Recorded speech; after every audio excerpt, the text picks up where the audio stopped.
As principais instituições de polícia judiciária são a Polícia Federal e a Polícia Civil, cada uma investigando uma certa categoria de delitos.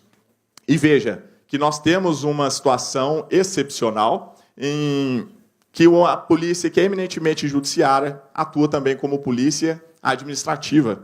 E é o caso da Polícia Federal. Muitos não sabem, mas a própria Constituição autoriza e determina que a PF atue também de maneira preventiva. E nós temos isso de maneira expressa no artigo 144, no parágrafo 1º, que é aquele que trata da PF, que sinaliza que, além de investigar certa categoria de crimes, a gente vai falar de maneira bem rápida, mas a PF deve também atuar como uma polícia marítima, de fronteiras e aeroportuária. De maneira expressa, então, essas atribuições são preventivas. Além disso, a legislação esparsa ela traz a atuação da PF numa série de situações, a própria questão de passaportes, fiscalização de substâncias entorpecentes, explosivos, etc. Então, veja que a PF, apesar de, claro, a sua atuação principal ser investigativa, ela tem uma importante missão também administrativa. No âmbito investigativo, a PF ela atua com uma categoria específica de crimes. É importante a gente entender isso para saber o espaço da outra polícia judiciária, que é a Polícia Civil. De maneira bem rápida, a PF ela vai investigar os chamados crimes políticos, não há uma lei com esse nome, né, lei de crimes políticos, mas, basicamente, a Lei de Segurança Nacional ela traz essa categoria de delitos. Ela investiga o que eu chamo de crimes graves, são aqueles crimes que geram uma interestadualidade ou internacionalidade, ou seja, ele atinge mais de um estado ou um país estrangeiro também, e, com isso, gera uma repercussão que exige uma repressão uniforme. Esses são chamados crimes graves. E, além disso, os crimes federais, crimes que atentam contra a administração federal direta, a União, ou parte da administração federal indireta, que seriam as autarquias, empresas públicas, ficam de fora, como a gente sabe, a sociedade de economia mista. Essas são, de maneira bem rápida, então, esse é o campo de atuação investigativo da PF. E, com relação aos crimes graves, nós temos a exigência dada pela própria Constituição de complementação por uma lei. Então, quando você lê lá que... retorne, por favor, o slide. Quando você vê lá que a Polícia Federal ela deve investigar esses crimes que geram repercussão interestadual, internacional e exigem repressão uniforme, o Constituinte deixa lá a seguinte expressão: segundo se dispuser em lei. Então, ele está dando sinal que uma lei ordinária vai ser editada, essa lei existe, e é a Lei 10.446, de 2002, que traz uma lista de crimes que, se gerarem essa repercussão, vão ser investigados pela PF. E veja aqui que esse rol é um rol eminentemente exemplificativo e não taxativo. A própria dicção do artigo 1º dessa lei, quando fala que, dentre outras infrações, essas podem ser investigadas, sinaliza nesse sentido. Claro que há outros crimes que, se gerarem essa repercussão, vão para a esfera investigativa da PF. Além disso, nós temos uma lei recente, que é a Lei de Terrorismo, a Lei 13.260, do ano passado, que, no seu artigo 11, diz expressamente que a PF deve investigar o crime de terrorismo. Dispositivo de duvidosa constitucionalidade, tendo em vista que o legislador aqui ele fez uma presunção absoluta de que todo e qualquer crime de terrorismo atenta contra o interesse da União, e há quem discorde, já que o terrorismo ele pode ser praticado perfeitamente em âmbito local, desde que gere terror social, obviamente, mas há esse dispositivo aqui também, colocando o terrorismo na esfera de investigação da PF. Logo, quando nós identificamos o âmbito de atuação da PF, por exclusão, sabemos qual é a missão da Polícia Civil. O parágrafo 4º do artigo 144, é aquele que hospeda, então, a Polícia Civil, diz que é uma polícia investigativa, que vai realizar a apuração de infrações penais e também a função de polícia judiciária. E aqui nós temos dois conceitos diferentes. a apuração de infrações penais e a investigação propriamente dita, enquanto a função de polícia judiciária é aquela atuação da polícia judiciária em íntimo contato com o poder judiciário. Seja a polícia judiciária provocando o judiciário, por meio de representações do delegado, para a adoção de medidas cautelares diversas, aquelas medidas, claro, que dependam de uma chancela judicial, ou seja, que estão sob o manto da cláusula de reserva de jurisdição, e também no sentido inverso, comunicação do judiciário com a polícia judiciária, no sentido de expedir mandados, de necessitar do apoio, portanto, dessa polícia. Então, vejam que a atribuição de investigar é uma, e a doutrina, seguindo a linha do dispositivo constitucional, coloca a função de polícia judiciária como algo à parte. Ambas são exercidas pela polícia judiciária. Então, a missão da Polícia Civil ela é residual. Tudo aquilo que não foi investigado pela PF cai nas mãos aí da Polícia Civil. Então, esse é o panorama constitucional. É o artigo 144, está lá bem claro. E quando o assunto é divisão de atribuições, a gente não tem que ficar trabalhando com raciocínios implícitos, né, com a vontade na cabeça de cada agente público. Aqui, nós trabalhamos com um princípio muito caro, que é o da conformidade funcional. A divisão de atribuições ela é expressa. Nós, no âmbito público, como já falado aqui nesse seminário, a gente trabalha com a legalidade nesse sentido, de que o agente público ele vai realizar a missão que lhe foi outorgada expressamente, diversamente do âmbito privado, em que o indivíduo realiza tudo aquilo que não for proibido pela lei.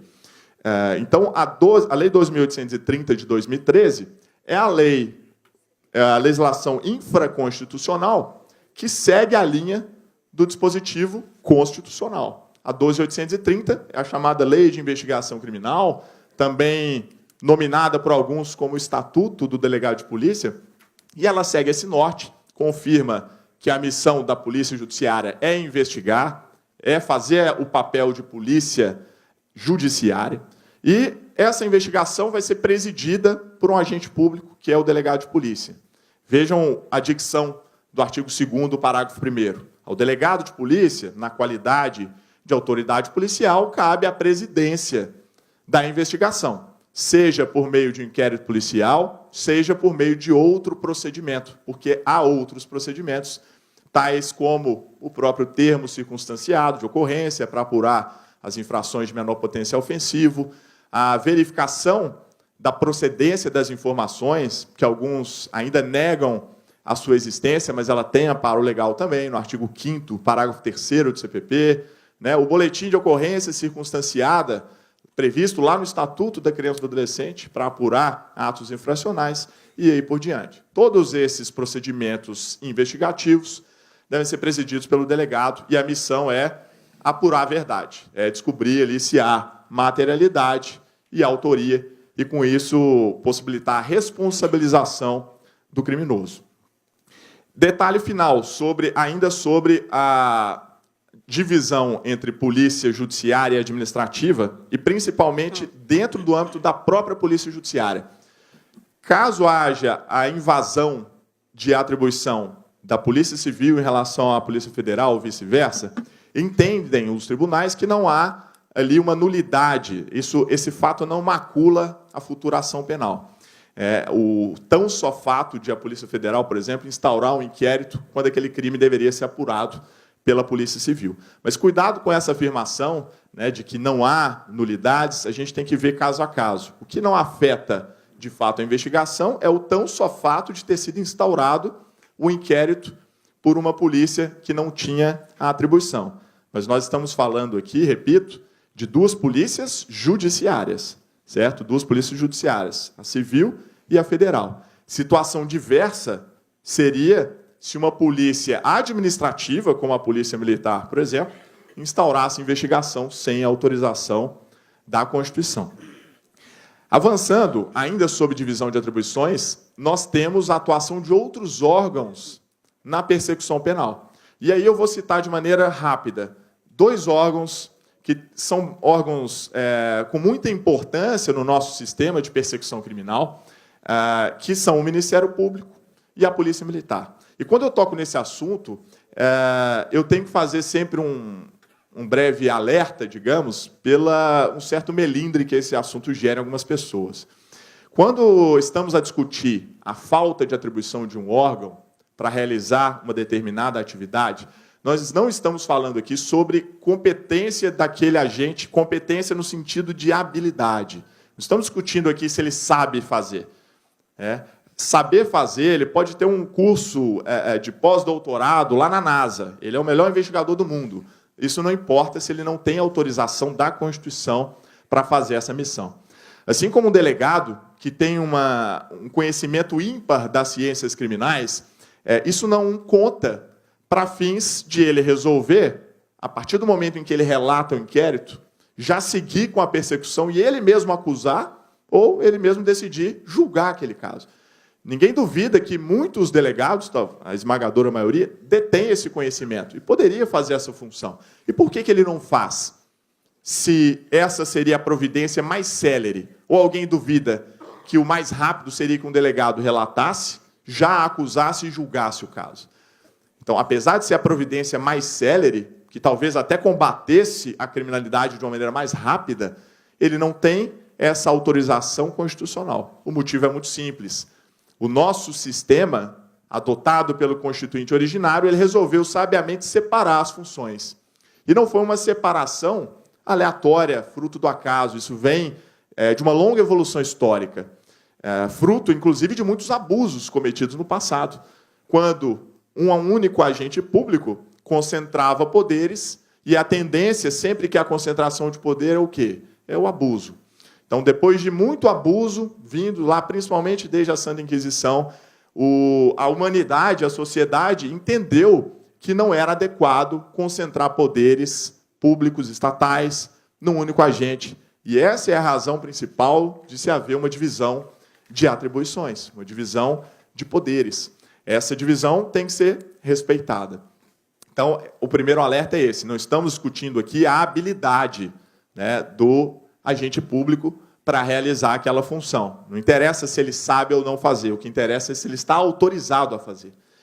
E mais, um segundo alerta é que não estamos discutindo aqui também a importância da instituição. Muita gente confunde as coisas. Quando se diz que o Ministério Público não pode investigar, não se está passando o recado que a instituição acusadora é menos importante. Cada um tem a sua atribuição. E tudo é uma soma de funções. São elos de uma corrente. Se você afeta, então, uma dessas peças da engrenagem, o todo fica prejudicado. Não estamos aqui também falando de importância. Feitas essas observações, o Ministério Público tem a importante missão, na esfera criminal, de ser o órgão acusador. Ele vai promover as ações penais públicas. E quem diz isso é o artigo 129 da Constituição. Ele elenca lá várias atribuições, a gente sabe que a principal é essa, de ser um órgão acusador. Além disso, ele faz o controle externo da atividade policial, ele requisita diligências e requisita instauração de procedimentos. Mas, nesse rol do 129, eu já faço o primeiro desafio aqui. Vai ganhar uma coleção de 20 livros ali fora, quando acabar essa palestra, quem me disser em qual inciso está elencada a atribuição de investigar. Quem que vai me dizer aí, no 129? Qual dos incisos há a atribuição de apurar infrações penais? Professor, não tem. É óbvio que não tem. Ou vocês acham que eu estaria oferecendo 20 livros, né, se existisse essa atribuição aqui? Então, não tem, e não foi fruto do acaso, não foi esquecimento. Na verdade, houve esse debate na Constituinte. Então, os constituintes originários discutiram isso, e não foi uma vez só, rejeitaram mais de 7 emendas para a inclusão dessa atribuição, e todas foram negadas. Qual o motivo disso? O que eu acabei de dizer. Não convém, decidiu o nosso legislador, que o órgão acusador concentre também a função investigativa. Não convém, e por isso mesmo há um órgão específico para fazer esse papel, que é a Polícia Judiciária. Então, causa perplexidade que, depois de alguns anos, venham alguns doutrinadores, especialmente oriundos do Ministério Público, colocar uma série de argumentos para tentar subverter o comando constitucional que foi expresso, para tentar se colocar numa posição de supremacia em relação à vontade do Constituinte. E os argumentos são diversos, a gente poderia ficar uma palestra, um curso inteiro falando disso, mas os principais eu elenco no material, que depois, como eu disse, vai ficar à disposição para vocês, mas o alerta aqui fica feito, que a teoria dos poderes implícitos, que foi muito utilizada, ela não pode ser empregada quando o assunto é divisão de atribuições. A distribuição das funções públicas ela é expressa. Não dá para ficar tentando fazer esse tipo de raciocínio para concentrar mais poder. E até porque causa espécie notar que, quando o assunto é investigação, a argumentação do Ministério Público foi uma, de quanto mais gente fazendo, melhor. Mas, quando o assunto é eles compartilharem a própria atribuição com outros órgãos, o argumento muda. E exemplo disso está numa ação direta de inconstitucionalidade que versou sobre a ação civil pública proposta pela Defensoria, ou seja, a legitimidade da Defensoria para propor esse tipo de ação, e aí o Ministério Público tinha um outro entendimento, de quanto menos gente fazendo, melhor, porque era a atribuição deles. Então, são observações que a gente coloca de maneira bem rápida, mas fazendo esse destaque. Muito mais do que uma disputa corporativista, aqui a gente está tratando de direitos fundamentais das pessoas. O cidadão ele tem o direito fundamental de saber quem é o agente público que pode exercer cada função. Quem é que vai investigá-lo, quem pode acusá-lo, julgá-lo e daí por diante. Não dá para ele ser surpreendido depois com um contorcionismo cognitivo, ou como eu gosto de dizer, uma feliz expressão de um ministro do STF, um triplo carpado hermenêutico, um malabarismo das palavras para tentar trazer para si uma atribuição que não foi outorgada pelo Constituinte. Além disso, apesar de todos esses argumentos, nós sabemos que o STF acabou amparando o pleito ministerial, muito mais por uma questão política do que jurídica, porque ele percebeu que, se negasse o poder investigativo do MP, poderia acarretar a anulação de uma série de processos. Então, com certeza, externou à Suprema Corte uma posição muito mais política do que jurídica, porque juridicamente realmente é muito frágil esse tipo de discussão que foi levantada. Então, o MP hoje pode investigar por uma autorização do STF, mas não deve ser aquela chamada investigação de gaveta, como já foi feita muitas vezes. Esse procedimento do MP deve seguir analogicamente às regras do inquérito policial, tem que ter controle, tem que ser escrito, tem que dar oportunidade para o investigado saber o que está acontecendo, ainda que a partir de um certo momento, eu vou falar ainda hoje sobre isso. Mas, enfim, existe então hoje o chamado PIC, Procedimento Investigativo Criminal, que é uma situação realmente bem peculiar no nosso sistema, porque foi um procedimento investigativo criado não por lei, não autorizado pela Constituição, mas por uma resolução do Conselho Nacional do Ministério Público. Então, no Brasil, hoje nós temos o CNMP com o poder legislativo a esse ponto. Essa é a situação consolidada hoje, até que o STF resolva mudar de entendimento e respeitar a Constituição. A Polícia Militar entra nesse contexto também no seguinte sentido: nós sabemos que ela é uma polícia administrativa, de função de preservar a ordem pública, de evitar que crimes aconteçam. Não deve a PM investigar, a não ser os crimes militares. Mas o que está acontecendo na prática? Em grande parte aí do Brasil, eu ouso dizer, em todos os estados brasileiros, especialmente por meio da P2, que é o serviço reservado da Polícia Militar. Eles têm não só feito uma função de investigar crimes militares. A P2, que, aliás, nem é essa a principal função, a P2, para quem não conhece, é um órgão que deveria realizar atividade de inteligência, que é diferente de investigação criminal. Atividade de inteligência é a coleta de dados para subsidiar as decisões do comando da instituição. Não é investigação criminal. Então, a P2, em primeiro lugar, deveria estar fazendo atividade de inteligência. E, quando colhida prova de crime, poderia subsidiar apenas em relação a crimes militares. Mas o que tem acontecido na prática é uma notória e expressa usurpação da função da Polícia Judiciária para investigar crimes comuns. Isso está acontecendo aí na prática, a revelia da Constituição. E o problema dessa situação, muito mais do que uma disputa de poder, como eu falei, é que um direito fundamental do cidadão está sendo ignorado. A Constituição está diuturnamente sendo rasgada. E isso gera consequências. Gera consequências tanto no âmbito interno como na esfera internacional. O Brasil, eu dou um exemplo, já foi condenado pela Corte Interamericana de Direitos Humanos por conta de uma investigação da PM, feita, inclusive, lá no Paraná, no meu estado atual, em que resolveu investigar crime comum, e isso acabou indo parar, então, na Corte Interamericana, que é aquele tribunal que aplica primordialmente o Pacto de São José da Costa Rica, né, a Convenção Americana de Direitos Humanos, e o Brasil foi condenado a pagar uma indenização lá de $30 mil por conta dessa violação de direito fundamental. Nós temos outras consequências, essas provas elas devem ser consideradas ilícitas, essa investigação não tem como prosperar se foi iniciada e desenvolvida com desprezo à Constituição, mas vejam onde que isso pode parar. O Brasil passa vergonha na esfera, inclusive, internacional, por conta desse desrespeito.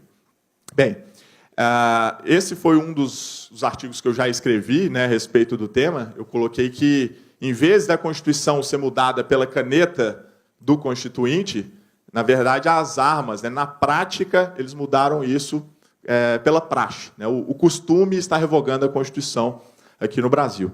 E é um artigo do Conjur, né, para quem não acompanha, a gente tem uma coluna todas as terças-feiras lá.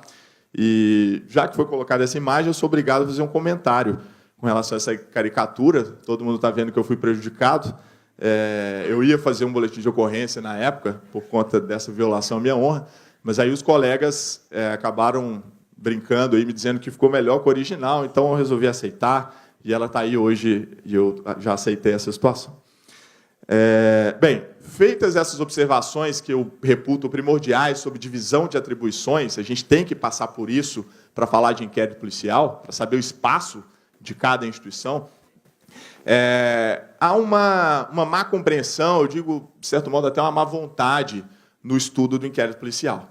E os alunos aqui que estão presentes hoje, certamente vão, ao abrir o manual de processo penal, encontrar ali poucas páginas destinadas a esse tema, ao assunto inquérito policial, investigação criminal. Sendo que esse é um assunto primordial, é um assunto importantíssimo. A investigação é que acaba decidindo a sorte do processo. A investigação ela tem um papel de acarretar o sucesso ou o fracasso de uma persecução penal.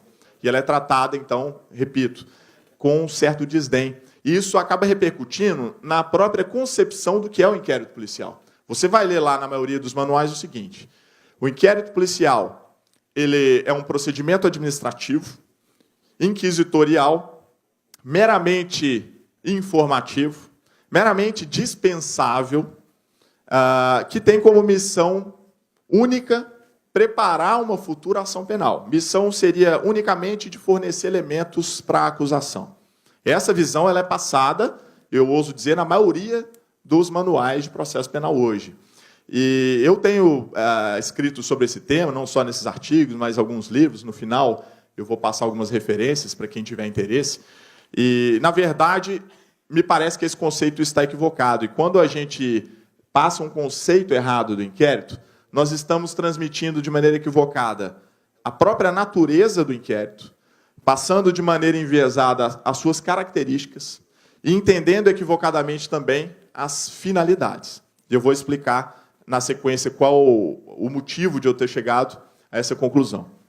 Bem, eu destaquei um dos artigos em que eu compilo de uma maneira mais breve esse assunto, para quem depois tiver interesse e não tiver muito tempo aí para acompanhar.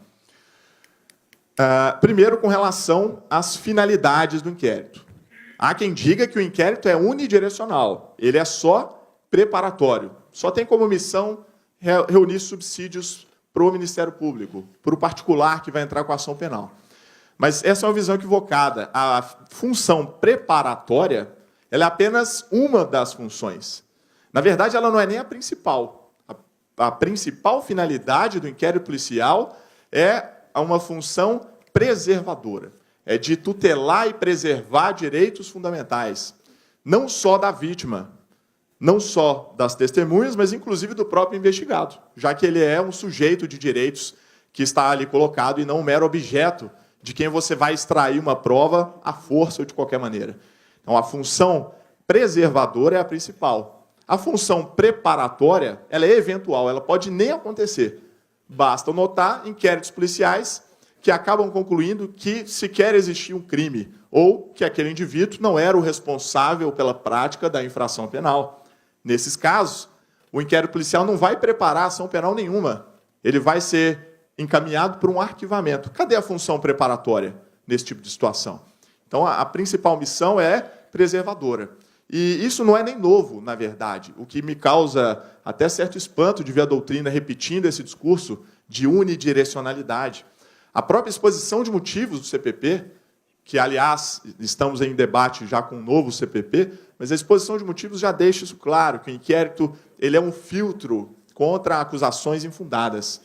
Ele tem como missão, o inquérito, evitar que a persecução penal tenha início já na fase processual.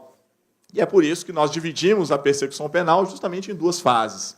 Uma etapa inicial, que é o inquérito, e uma etapa posterior, a segunda fase, que é o processo. O inquérito, então, é um filtro. Evita acusações temerárias. Essa é a preservação a que estamos dizendo respeito. Certo? Bem, então, esse raciocínio ele já está sendo reconhecido. Eu dou um exemplo na doutrina, que o André Nicoliti, lá no Rio de Janeiro, um magistrado que tinha uma visão de unidirecionalidade do inquérito e acabou mudando a concepção, para nossa alegria, até com base em escritos que a gente pôde desenvolver. A exposição de motivos, repito, já dá esse norte, e hoje o STF já reconhece isso de maneira expressa. Ele cita expressamente essas duas funções. Então, me parece realmente muito equivocado continuar sustentando essa visão enviesada do inquérito, como se fosse um mero auxílio da acusação. A polícia judiciária não está a serviço da acusação, e muito menos a defesa. Ela tem a missão de ser imparcial, de buscar a verdade, doa a quem doer, ainda que beneficie o próprio investigado. É uma busca da verdade, claro, despiciando até ressaltar isso, é uma busca imperfeita, claro que não há uma verdade absoluta, mas ela tem que ser buscada na medida do possível. Além disso, nós temos, pode passar, esse exemplo que eu coloco aí diz respeito a uma ação direta de inconstitucionalidade que está em curso no STF, referente à colaboração premiada, está até na pauta para os próximos dias, e na manifestação da AGU, em que eles defendem a constitucionalidade da lei de organização criminosa, quando dota o delegado de legitimidade para celebrar o acordo, dentre os fundamentos colocados, eles acabam reconhecendo isso, que a função do inquérito policial não é só de servir à acusação. Foi mais ou menos isso que eles colocaram lá como fundamento. Pode passar. Bem, além, então, dessa dupla finalidade, com relação à natureza jurídica do inquérito policial, eu creio que dá para a gente avançar um pouco. O que se diz na doutrina é que o inquérito é um procedimento administrativo. Certamente, não há equívoco quanto à palavra administrativo. O inquérito não é judicial, não se trata de atividade do judiciário, de atividade jurisdicional. Mas eu não vejo qualquer tipo de problema em se utilizar o termo processo. Há quem se limite a usar a expressão processo para aquela sequência de atos em que há partes e que há, ao final, a imposição de sanção. Mas essa é uma das visões apenas. Na verdade, há algo que se diz de a chamada processualização do procedimento, em que, para se caracterizar essa sequência de atos como processo ou não, muito mais do que partes, muito mais do que sanção efetivamente colocada ao final, o que interessa é a tutela de direitos fundamentais no curso dessas medidas. E ninguém aqui pode negar que o inquérito policial ele trata dos principais direitos fundamentais, os principais bens jurídicos do ser humano. Basta exemplificar a própria liberdade, o patrimônio, a intimidade, tudo isso pode ser mitigado e é diuturnamente relativizado no bojo de um inquérito policial. Seja por autoridade própria do delegado, por exemplo, numa prisão em flagrante, numa apreensão de bens, numa condução coercitiva, que pode ser policial também, ou judicial, ou por autorização judicial, quando o delegado representa pela medida submetida à cláusula de reserva de jurisdição. Então, há uma série de relativizações ali dentro do inquérito policial. Nós estamos, sim, lidando com direitos fundamentais. E o que interessa, portanto, não é a definição daquele sujeito afetado como parte. O que interessa é que ele merece respeito a uma série de direitos. E a importância desse assunto, que pode parecer para alguns uma questão menor de nomenclatura, é se deixar bem claro que, por estarmos lidando com um processo administrativo, não podemos deixar de lado as garantias constitucionais que decorrem da cláusula do devido processo legal. A cláusula do devido processo, todos sabem, não se restringe a processos judiciais, se aplicam também aos processos administrativos. Então, me parece mais adequado o uso do termo processo, que é administrativo, evidentemente. Nas características do inquérito, nós temos alguns detalhes a colocar também. Em primeiro lugar, o termo consagrado para o inquérito, para a investigação criminal, é inquisitivo. Se diz que o inquérito é inquisitorial. Aqui, não há dúvidas que se trata de um procedimento que deve ter algum tipo de surpresa, ao menos nos momentos iniciais da investigação. Não faz sentido que qualquer tipo de investigação que queira um mínimo de efetividade comece anunciando para o investigado de antemão os passos que vão ser dados. Então, o elemento surpresa, sem dúvida nenhuma, é básico de qualquer tipo de investigação criminal. Nesse sentido, o termo inquisitorial, não há qualquer tipo de discussão com relação a isso.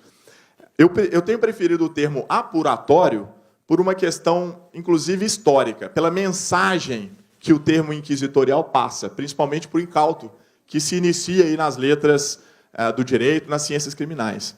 Inquisitorial é um termo que reflete muito mais uma dicotomia no processo, entre um sistema acusatorial e um sistema inquisitorial, no qual o acusatorial, você tem ali a divisão de funções entre atores distintos, não há a figura do juiz inquisidor concentrando poderes, e você trata o indivíduo como um sujeito. Enquanto, de outro lado, o termo inquisitivo, ele remete a um sistema processual em que um juiz, uma única figura, concentra poderes nas suas mãos, em que acaba tratando aquele indivíduo como um mero objeto, do qual podem ser extraídas provas de qualquer maneira. Na fase investigativa, eu não vejo a necessidade, portanto, do uso do termo inquisitivo, porque não há essa dicotomia acusatório-inquisitivo. E, aliás, o termo inquisitivo remete a um período negro da história da humanidade, na Santa Inquisição, em que o sujeito investigado não era tratado como sujeito, mas sim como objeto. Então, não faz sentido para mim a continuidade da utilização desse termo se nós temos um outro, e é esse que eu sugiro, apuratório. Dentro dessa característica da apuratoriedade, ou inquisitoriedade, como prefiro, nós tratamos de questões muito importantes, como a incidência ou não dos princípios do contraditório e ampla defesa. E aqui nós temos uma frase comum e repetida pela doutrina e pelos tribunais de que não há contraditório e ampla defesa no inquérito policial. Abre aí um livro aleatoriamente de processo penal e você vai encontrar provavelmente lá essa frase. Em vários julgados das cortes superiores, esse entendimento é repetido. Agora, de maneira bem rápida, se nós formos ver o próprio conceito desses postulados, contraditório e ampla defesa, o contraditório nada mais é do que dar a ciência para aquele indivíduo de que tipo de ato estatal está sendo praticado. O contraditório é dar ciência, de maneira que possibilite que o indivíduo possa se manifestar, possa pleitear alguma medida. Daí, contraditório e ampla defesa serem sempre princípios que andam lado a lado, né? São postulados siameses, eu diria. Então, veja, no inquérito policial, alguém hoje, em sã consciência, pode negar que é um direito líquido e certo do investigado ter acesso aos elementos produzidos, ainda que, claro, a partir de um certo momento?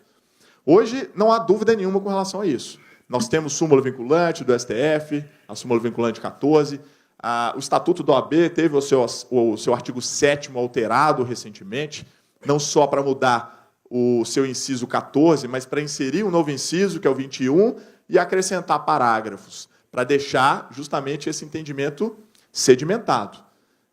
Há o direito da defesa ter acesso aos elementos produzidos a partir de um certo marco temporal, que, grosso modo, é a conclusão das diligências e a sua documentação nos autos. Mas, então, há o direito à ciência, apesar de ser um direito limitado, a partir de um certo marco temporal. Daí eu não enxergar problema algum em se dizer que incide, sim, o contraditório, ainda que de maneira mitigada, relativizada. Claro que não é uma ciência como ocorre no processo, em que a defesa é chamada antecipadamente para saber de cada ato a ser praticado. No inquérito, não. No inquérito tem que haver o elemento surpresa.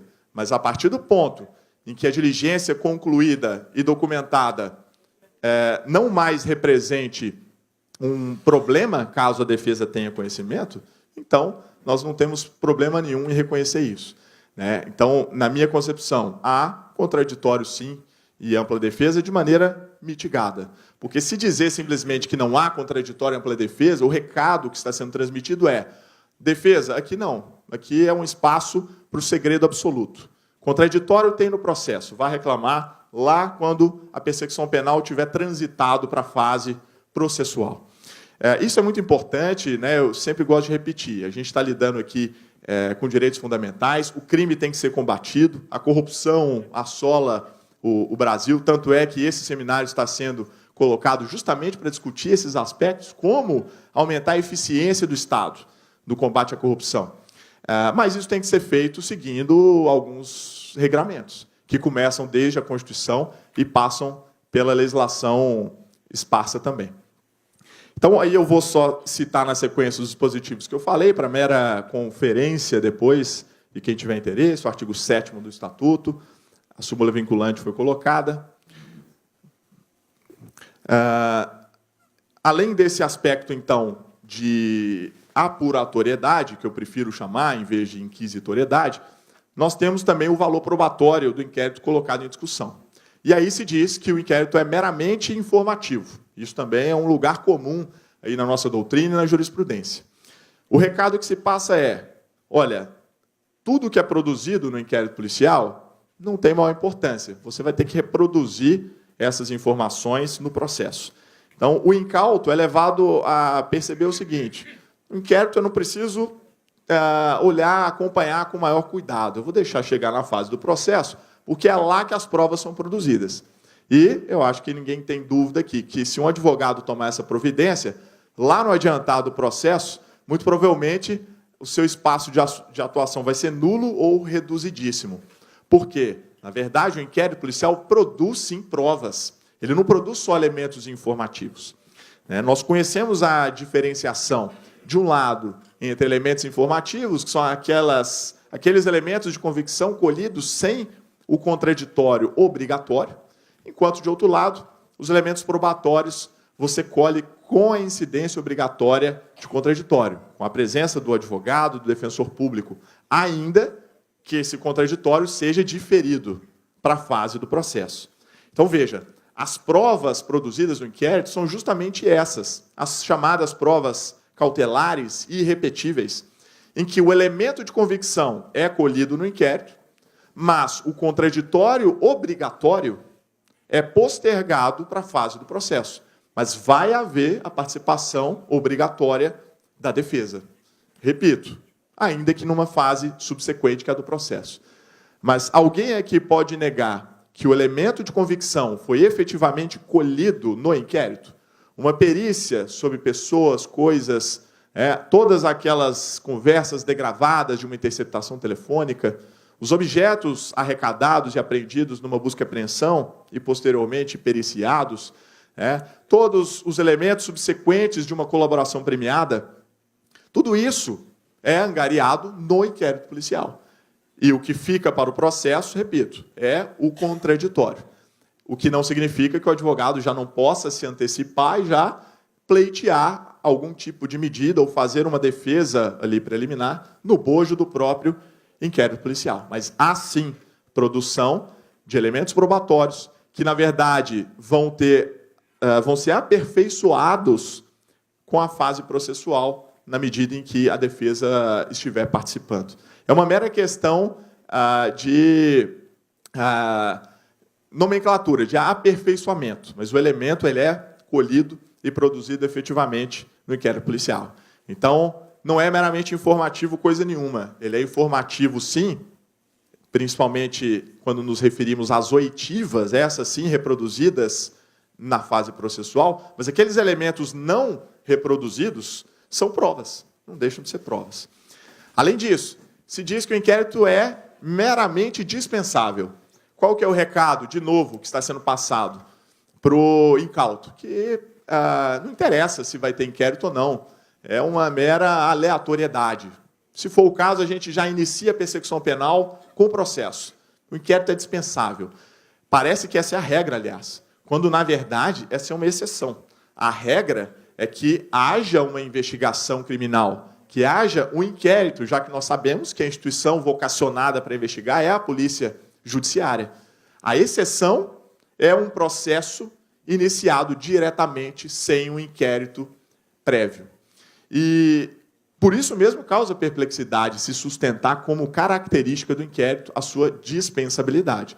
Não se está a negar, repito, que um processo possa ter início diretamente sem um inquérito anterior. Mas isso é exceção.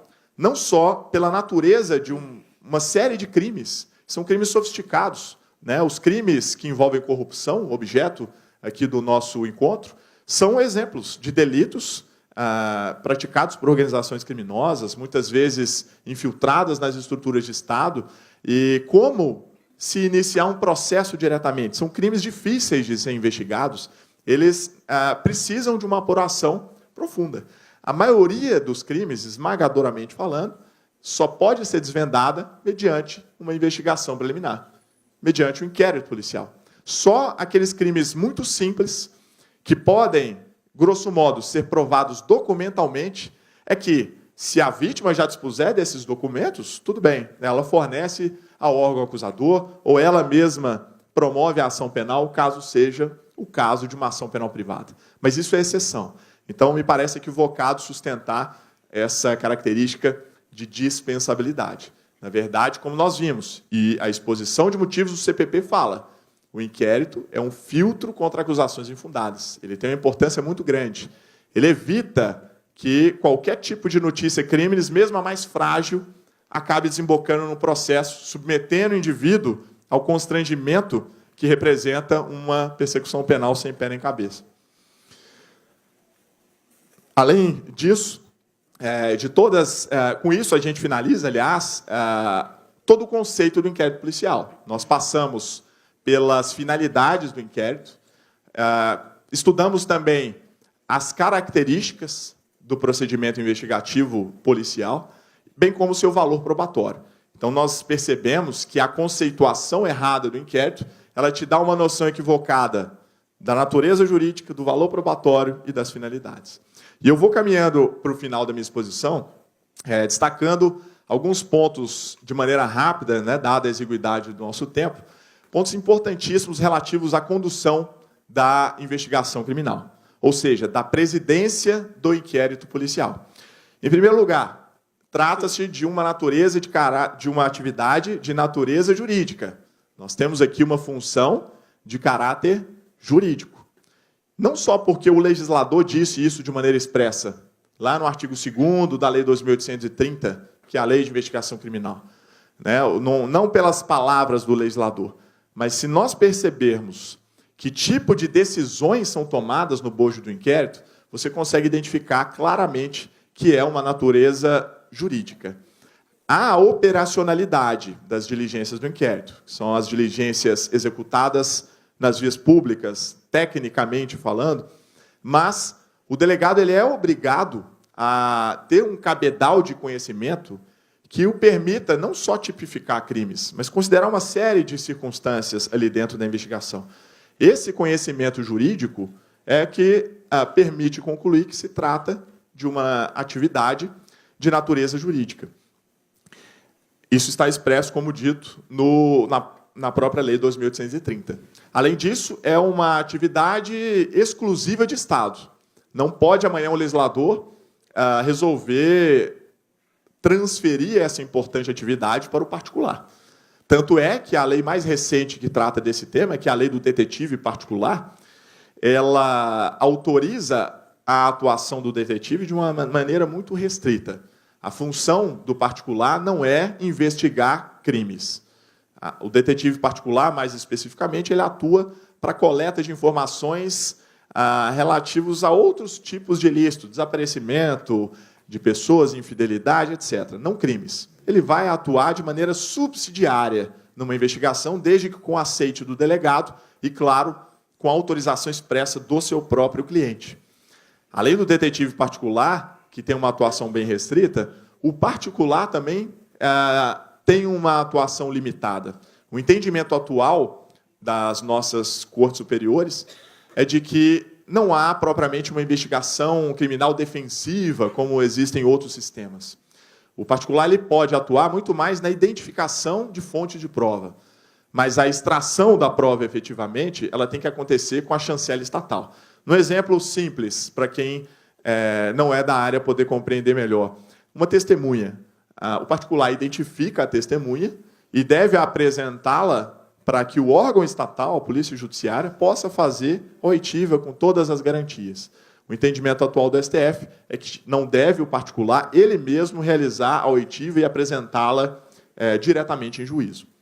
Daí, então, o caráter exclusivo de Estado de uma investigação criminal. Além disso, nós temos na Lei 2.830, pode passar.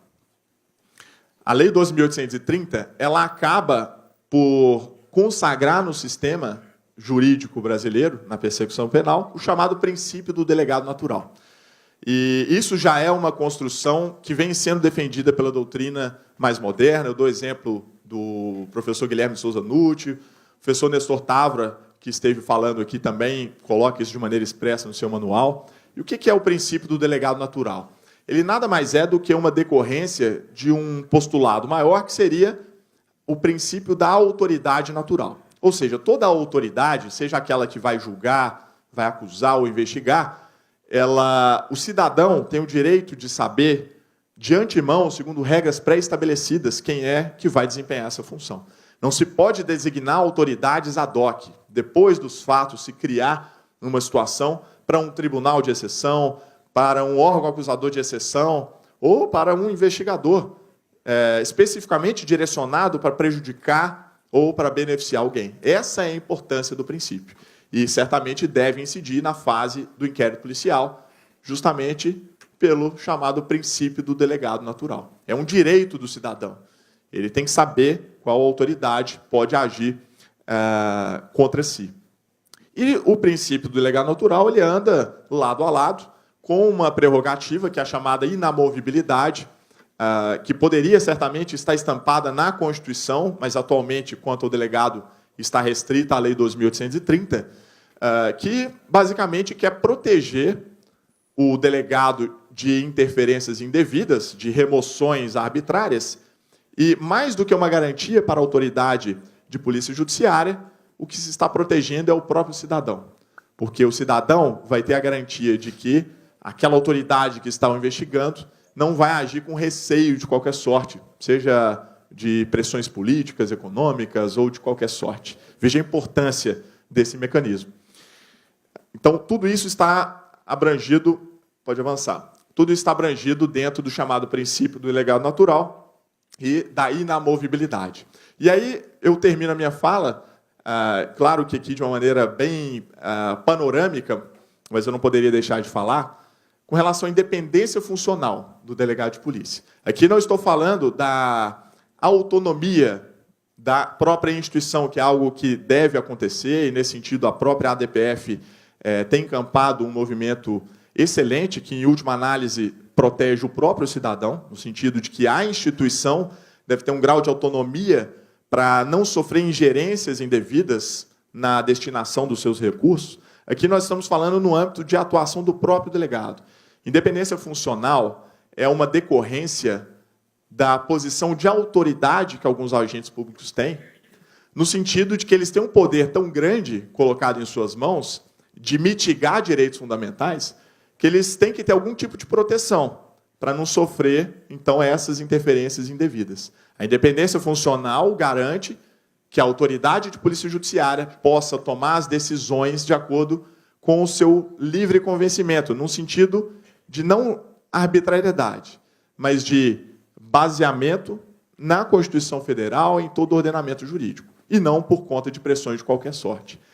As decorrências da independência funcional, elas são importantíssimas. Eu vou apenas citá-las para que todos saibam, não há o tempo aqui para a gente ingressar em pormenores com relação a cada uma. Mas eu poderia citar a própria decisão de flagrante, de se prender alguém em flagrante ou não. Aí nós temos que dar uma liberdade para que o delegado de polícia não prenda alguém ou não por ter ficado com receio de alguma maneira. E quando se fala em prisão em flagrante, pode avançar. Quando se fala em prisão em flagrante, nós falamos também, ao mesmo tempo, do próprio indiciamento, já que os requisitos são muito semelhantes. O delegado prende em flagrante ou indicia justamente quando ele nota a presença de materialidade e de autoria. Então, há essa independência funcional para que ele decida, no momento de prender alguém ou de indiciar alguém.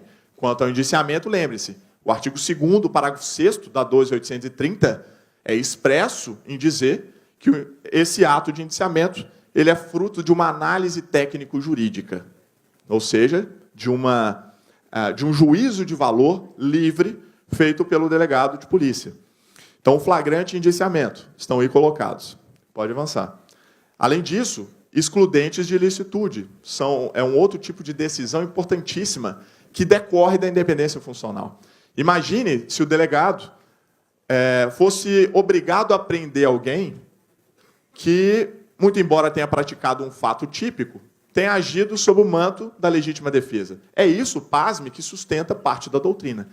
Se o delegado não puder analisar excludente e ilicitude, significa que amanhã, se você, que tem a posse de uma arma de fogo legitimamente na sua casa, e ao notar o ingresso de um assaltante na sua residência, armado, aponta a arma para a sua cabeça, e você consegue reagir para salvar a sua vida diante daquela injusta agressão iminente, que você teria que ser preso. Por quê? Porque praticou um fato típico e não interessaria o fato de estar acobertado por uma excludente de ilicitude. A importância disso daqui é muito grande. Nós não estamos aqui trabalhando com discussões teóricas. Isso repercute diretamente na liberdade das pessoas. E, repito, decorre da independência funcional do delegado de polícia. Além da própria excludente de ilicitude, excludentes de culpabilidade entram nessa esfera também de debate, e o próprio reconhecimento do princípio da insignificância, que aí já está na esfera do fato típico, mais especificamente, uma causa de atipicidade material. Negar essa possibilidade à autoridade policial seria o mesmo que obrigar à prisão de indivíduos que subtraem barra de chocolate na esquina, sendo primários e sem qualquer tipo de ofensividade relevante ao bem jurídico tutelado. Para finalizar, de fato, agora, uma breve tabela que eu fiz e que vai constar num livro que sai no Prelo, em que eu resumo o que eu chamo de devida investigação criminal. Devida investigação criminal, ela deve respeito, em primeiro lugar, à divisão de atribuições. Então, nós temos a polícia judiciária como órgão vocacionado à investigação. Nós temos a natureza desse ato investigativo como jurídico, como exclusivo de Estado, e como uma atividade essencial.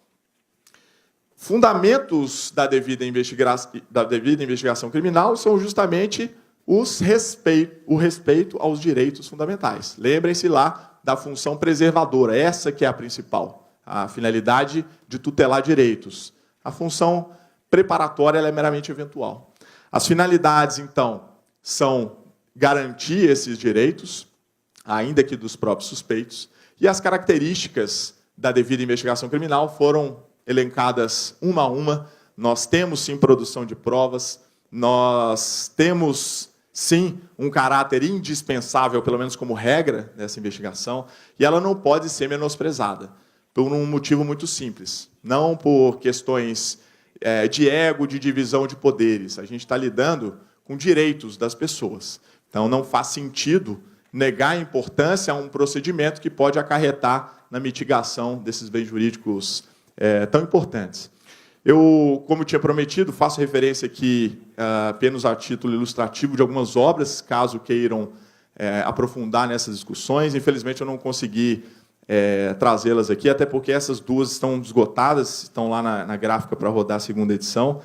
Os autores que escrevem comigo nessas duas especificamente redigem lá naquela coluna do Conjur, a que eu fiz menção. Inclusive, o delegado de Polícia Federal, o doutor Márcio Anselmo, queridíssimo, aí, que iniciou a Lava Jato. Pode passar. Mais uma obra, essa pela Juspodium, também tratando de polícia judiciária. Passa. E, por fim, duas obras específicas recém-lançadas, essas coordenadas pela ADPF na sua regional lá do Rio de Janeiro, com escritores, delegados de Polícia Federal, delegados de Polícia Civil, que, aliás, são quem mais podem passar um conhecimento que alie a parte teórica com a prática, né, que lidam diariamente com esses assuntos. Então, acho que por isso que ficaram obras tão importantes, né, que não podem ser dispensadas. O contato final, caso alguém tenha alguma dúvida que a gente não consiga esclarecer, pode entrar lá no site, pelas redes sociais. Né, rede social hoje para professor é uma obrigação, né? Por livre e espontânea pressão, a gente mantém lá e tenta atender a todo mundo que faz contato. Tá? Ficou muito rápido, eu certamente será objeto de um curso muito mais longo, tentei apertar. Para o pessoal aí que está na graduação, sei que deve ter ficado um pouquinho rápido demais, mas por isso mesmo que eu disponibilizei o material para que vocês possam acompanhar depois. Vou ficar aqui à disposição para poder debater e discutir ainda alguma dúvida que tenha restado. A oportunidade em que agradeço de novo pelo convite. Para mim é uma honra muito grande, venho com muita satisfação poder participar desse projeto que já é exitoso e que espero que continue nos próximos anos, porque presta um relevante serviço, não só para o público aí da graduação, que pretende se aprofundar um pouco mais na matéria, mas para os profissionais também, e para a população em geral, que, inegavelmente, tem interesse em saber mais sobre o assunto, investigação, combate à corrupção. Muito obrigado, fico à disposição.